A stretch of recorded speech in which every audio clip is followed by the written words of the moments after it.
नमस्कार मित्रांनो. इराण आणि अमेरिकेच्यात जो काही युद्धविराम होऊ घातला आहे त्यातनं एक नवीन सुन्नी इस्लामिक आघाडी उभी राहत आहे हे आता स्पष्ट होत आहे.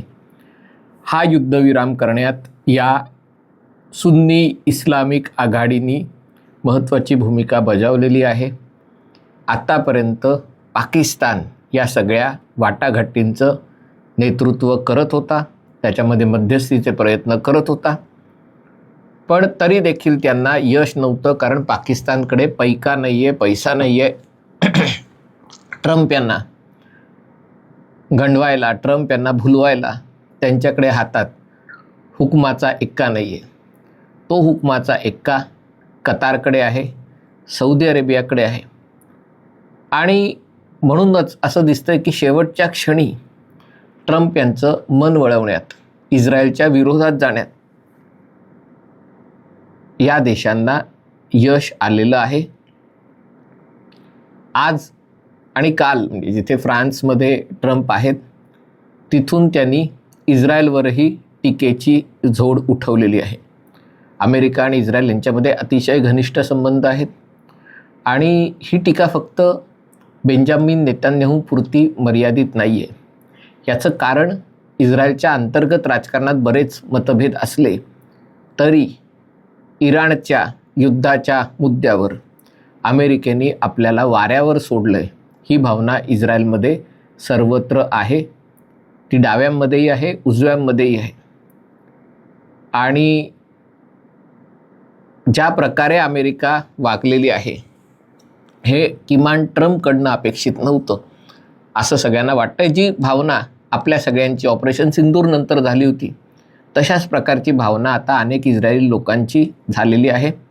पण ट्रम्प एवढ्यावर न थांबता ट्रम्पनी आज कतारच्या एमीरसोबत वार्तालाप करताना इस्रायलवर ज्या प्रकारची टीका केली ती खरोखर धक्कादायक होती. ट्रम्प म्हणाले की एखादा अतिरेकी एका बिल्डिंगमध्ये आहे म्हणून तुम्ही काय बिल्डिंग पाडणार का? त्याच्यामध्ये हिजबुल्ला नसलेलेही लोक मारले जातात. दुसरी गोष्ट त्यांनी सांगितली की हिजबुल्लाशी लढायला तुम्ही कशाला पाहिजे, त्याच्यासाठी सिरिया ते काम करू शकेल. म्हणजे आपल्या सीमेवर हिजबुल्लाकडून क्षेपणास्त्र डागली जात आहेत, रॉकेट सोडली जात आहेत, त्याच्यामध्ये सामान्य इस्रायली नागरिक मरत आहेत, जखमी होत आहेत.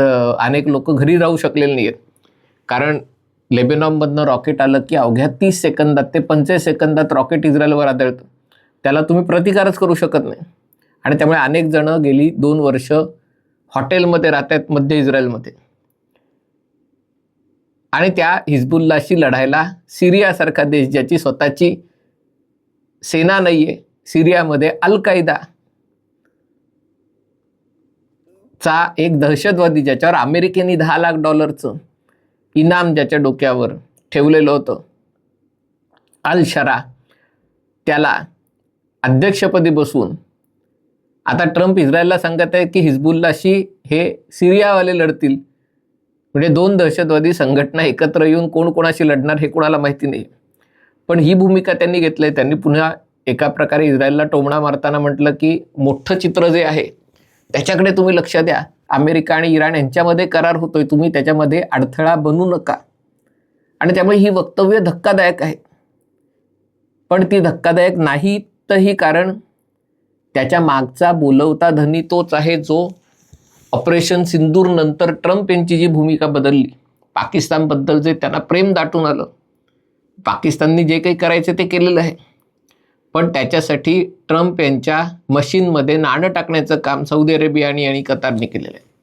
सौदी अरेबियाने ते अशासाठी केलेलं आहे कारण जसंही म्हणलं की आखातात आता 3 गट समोर येत आहेत. एक गट हा पहिल्यापासून होता, म्हणजे 2 गट पहिल्यापासून होते, सुन्नी शिया, आणि त्यातला जो शिया गट होता त्या शिया गटामध्ये मुख्यतः इराकमध्ये लोकसंख्या शिया आहे 50%पेक्षा.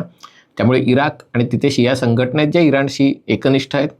सिरियामध्ये बशर अल असाद होता पण त्यांची राजवट उलथवण्यात आली होती. आली. त्यामुळे आता काही सिरियामध्ये फारसं काही इराणचा प्रभाव उरलेला नाही आहे. तरी थोडाफार प्रभाव आहे.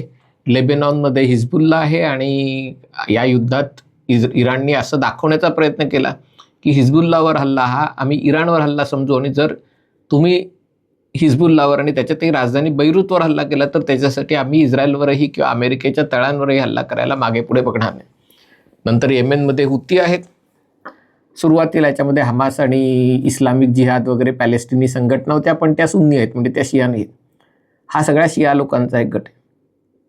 आता जो सुन्नी गट होतो याच्याबद्दल मी मागेही बोललेलो होतो, पण तो अधिक ठळकपणे दिसतो. याच्यामध्ये सौदी, ज्याला प्रादेशिक सत्ता व्हायचं आहे, कतार ज्यांच्याकडे पैसा आहे आणि ज्यांना पैशाच्या जोरावर, अल जझीराच्या जोरावर इस्लामिक जनतेत मत वळवायचं आहे, पाकिस्तान जिथे भाड्यांनी लढायला सैन्य आहे, तुर्की आहे ज्याच्याकडे औद्योगिक ताकद आहे, सैन्य पण आहे पण औद्योगिक ताकद, तुर्कीची अर्थव्यवस्था आता जरी खंक झाली असली तरी ड्रोन्स आणि इतर सगळ्या उत्पादन क्षेत्रामध्ये इंडस्ट्री आहे ती तुर्कीकडे आहे, आणि इजिप्तची लोकसंख्या मोठी आहे.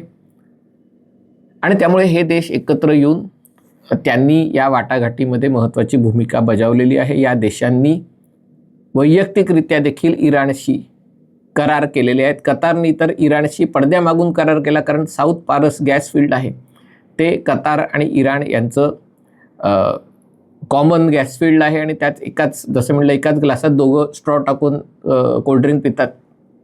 आत्तापर्यंत हे कतार पित होतं, कारण जो गॅस बाहेर काढायला 4-5 वर्षाची गुंतवणूक, आणि हे सगळं खूप पैसा टाकावा लागतो, खूप वर्ष लागतात.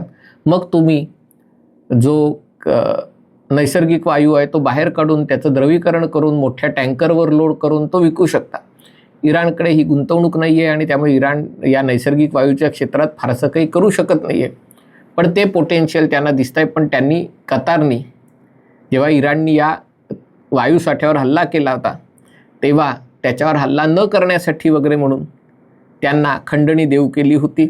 म्हणजे कतार एकीकडे अमेरिकेशी पण चर्चा करतोय आणि इराणविरुद्ध कारवाई करावी, इराणची राजवट बदलावी म्हणून प्रयत्न करतोय, दुसरीकडे इराणशी वाटाघाटी करतोय. पण त्यामुळे हा एक सुन्नी अरब गट समोर येत आहे. त्यातल्या तुर्की आणि पाकिस्तान वगळता भारताचं बाकी या देशांची काही वाईट हे नाही आहे, चांगले संबंध आहेत. सौदीशी चांगले संबंध आहेत, कतारशी चांगले संबंध आहेत, जॉर्डनशी चांगले संबंध आहेत, इजिप्तशी चांगले संबंध आहेत. पण शेवटी त्यांचा गट झाला आणि पाकिस्तानला या गटाच्या संरक्षणाची जबाबदारी असल्यावर भारतालाही आपले पत्ते पुन्हा एकदा पिसावे लागतील. भारतासाठी सगळ्यात भरवशाचा भागीदार या देशांमध्ये आहे तर तो UAE म्हणजे संयुक्त अरब अमिराती आहे. या अरब देशांचा प्रयत्न आहे UAEला म्हणजे संयुक्त अरब अमिरातींना वेगळं काढावं, कारण ते पैसेवाले आहेत. त्यांना वेगळं काढलं की जी संधी निर्माण होईल ती संधी सगळ्यांनी मिळून साधावी. आणि या सगळ्यामध्ये इराण या युद्धातनं बाहेर पडून स्वतःचा मार्ग आखण्याचा प्रयत्न करते. इराणकडे 2 पर्याय आहेत माझ्या दृष्टीने. पहिला पर्याय आहे की ज्याला एक रोग स्टेट म्हणतात, म्हणजे उपद्व्यापी राष्ट्र, उपद्रव मूल्य असलेलं राष्ट्र, अशा प्रकारे वागावं.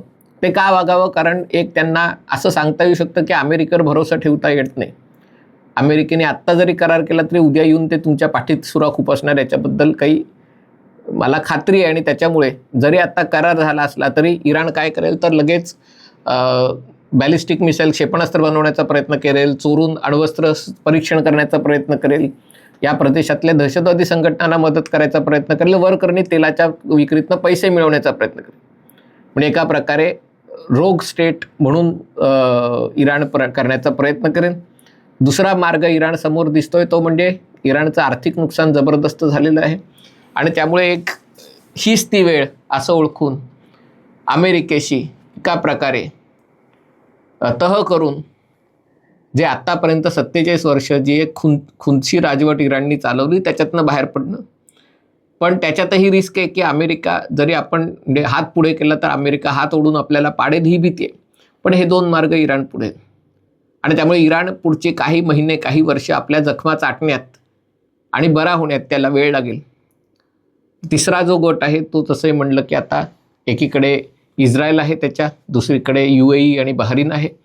भारत आत्ता त्या गटात नाही आहे, पण भारताला जर कुठला गट सगळ्यात जवळचा असेल तर हा गट जवळचा आहे. आणि अमेरिकेचं या भागातील वर्चस्व एका प्रकारे त्याला आव्हान दिलं गेलेलं आहे. अमेरिका अफगाणिस्तानलाही हरवू शकला नव्हता, इराकलाही हरवू शकला नव्हता. म्हणजे तिथे राजवट बदलून व्यवस्था निर्माण करण्यात अमेरिकेला तेव्हा यश आलं नव्हतं. 3 लाख कोटी डॉलर या 2 युद्धात खर्च केले. आता या युद्धाचा खर्च किती त्याचे आकडे तपशील बाहेर येतील. पण याच्यातनं एक याच्याहून भयानक वास्तव समोर आलेलं आहे आणि ते मला एका इस्रायली चॅनलवर आज कळलं. मित्रांनो, जो आपला समाज असतो त्या समाजामध्ये तुम्ही सद्गुण विकृती घेऊन जगू शकत नाही. तुम्हाला समोरच्या माणसाला त्याचा जो इरादा असेल, शत्रूचा जो इरादा आहे त्याच्यानुसार त्याला वागावं लागतं. आणि जर तो तुमच्या नरडीचा घोट घेण्यासाठी येत असेल तर तुम्हालाही त्याच्यापेक्षा क्रूर होऊन त्याला मारावं लागतं, त्याच्याशी सामना करावा लागतो.